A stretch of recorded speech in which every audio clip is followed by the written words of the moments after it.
Hai guys, balik lagi sama Enkun di sini.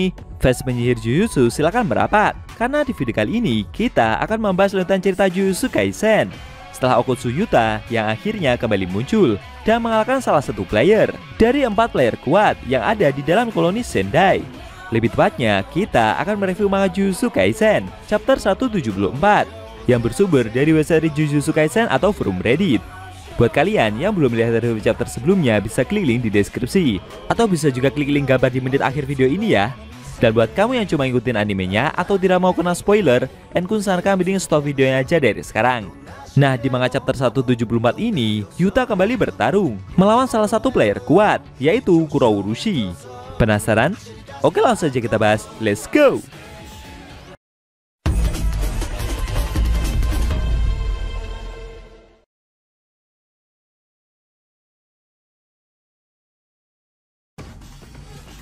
Judul chapter ke-174 kali ini adalah Koloni Sendai, bagian ke-1.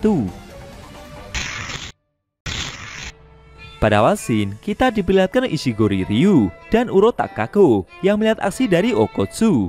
Perlahan Shikigami milik Drove juga mulai menghilang. Kemudian Ishigori memanggil Kogane dan meminta untuk menampilkan informasi dari player yang sedang bertarung itu. Dia mulai menyadari jika bocah yang mengalahkan penyihir kuat tersebut bernama Okotsu. Uro Takako sendiri juga melihat data yang sama. Dia sadar kalau orang yang baru-baru ini terus mendapatkan poin tersebut adalah bocah itu. Sebenarnya Uro tak masalah jika dia tidak harus melihat Shikigami menyebalkan itu lagi. Tapi masalahnya, Drove tidak bereaksi saat dia mendekat, karena dia sedang sibuk melawan Okotsu. Ishigori juga berpikiran yang sama. Menurut mereka, ini mungkin akan jadi lebih menarik, karena Kuro Urushi akan bergerak juga. Seusai mengalahkan player tua tersebut, Yuta berjalan keluar dari dalam stadion. Dari depan ada kerumunan warga yang memanggilnya. Okotsu sendiri menginstruksikan mereka kalau sekarang kondisi sudah aman dan mereka bisa keluar. Dia mengajak para warga itu untuk berjalan ke arah utara hingga mencapai ujung dari perisai. Namun sesaat dia seperti merasakan sesuatu. Seorang ibu yang membawa kedua anaknya merasa kelelahan. Melihat hal itu, Yuta pun mengajak yang lain untuk istirahat sejenak. Sambil mencoba membawakan tas dari ibu tersebut, Okotsu juga bercerita jika stadion di belakangnya itu adalah wilayah penyihir yang sangat kuat yang barusan dia kalahkan. Itulah mengapa dia merasa yakin kalau untuk beberapa saat tidak akan ada juga yang mau berani macam-macam dengan mereka.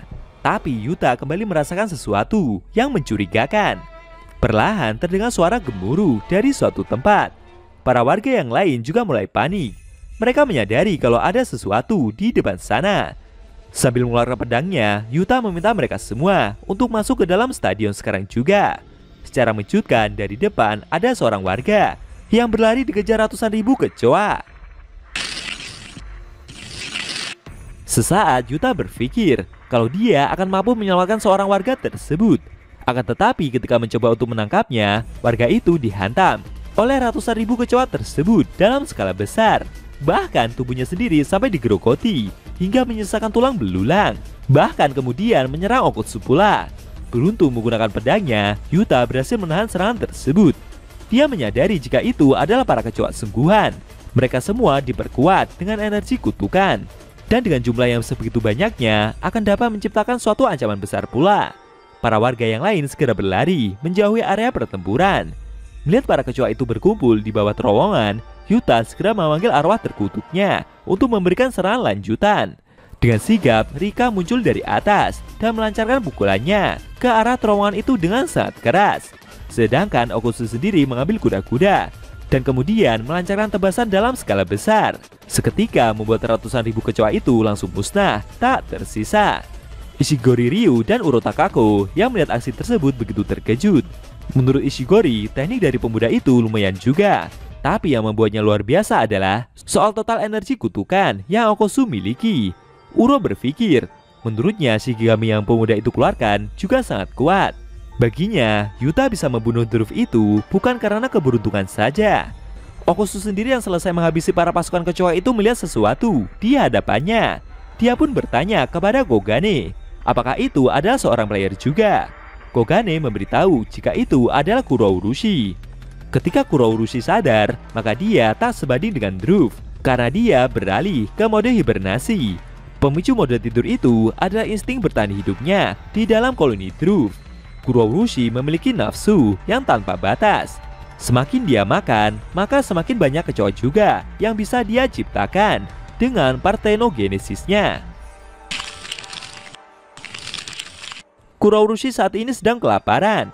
Jadi ketika dia melihat Okkotsu, secara insting dia telah menentukan jika Okkotsu akan dia makan untuk makan malamnya. Yuta tidak mengira jika ada player yang berasal dari arwah terkutuk seperti makhluk itu. Dengan sumber daya terbatas, suatu saat seseorang harus menambahkan peraturan untuk membuat player bisa keluar masuk koloni dengan bebas. Mereka tidak bisa membiarkan player seperti Druv dan Kurourushi ini yang memiliki jangkauan serang yang sangat besar dan tanpa menyerang manusia tanpa pandang bulu keluar dari perisai ini.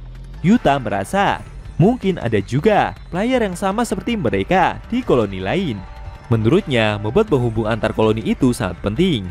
Tapi dia harus memusnahkan semua player di sini terlebih dahulu. Berdasarkan rencana sebelumnya, Megumi akan membuat 2 aturan. Terlebih lagi mencari cara untuk menghubungkan dan bisa keluar dari koloni dengan bebas. Bagi Yuta, mereka membutuhkan setidaknya 4 aturan lagi untuk bisa membereskan semua situasi. Selain itu, semua orang sudah letih karena insiden di Shibuya. Mau pikiran atau tubuh mereka juga sudah tidak kuat lagi. Sambil membayangkan wajah gurunya dan Keto, Yuta berkata kalau dia tidak akan membiarkan gurunya membunuh teman baiknya lagi. Kemudian sambil mengambil kuda-kuda untuk bersiap menyerang, Okkotsu bertekad jika setelah ini dia sendirilah yang akan membunuh Kenjaku, dan dia sendiri pula yang akan mendapatkan 400 poin. Kurourushi juga mengeluarkan sebuah kapak terkutuk dari dalam tubuhnya bernama Vesterlife Blade. Itu adalah pedang sihir di mana hidup dan mati saling bertemu. Akhirnya sebuah golok yang menakutkan dikeluarkan oleh Shikigami tersebut. Apakah Yuta akan mampu mengalahkan arwah terkutuk itu dengan mudah? Atau justru akan muncul kejutan lain? Sayangnya, scene cerita manga Jujutsu Kaisen chapter 174 telah berakhir.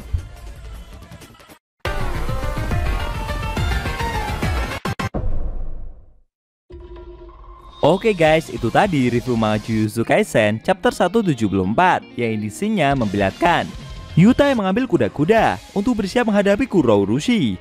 Dia adalah seekor arwah terkutuk yang dulunya telah dibebaskan oleh Kenjaku. Bagaimana menurut kamu? Jangan lupa tinggalkan komentar kalian ya. Kalau mau nonton review sebelum atau selanjutnya bisa klik link di deskripsi. Linknya udah Mimin taruh di sana kok. Buat kalian yang nonton review manga Jujutsu Kaisen secara maraton, bisa klik link di deskripsi juga ya guys. Oke, tekan like kalau suka sama video ini dan dislike kalau nggak suka. Jika ada kata-kata dari Enku yang kurang pas, Enku mohon maaf dan sampai bertemu di video review manga Jujutsu Kaisen selanjutnya.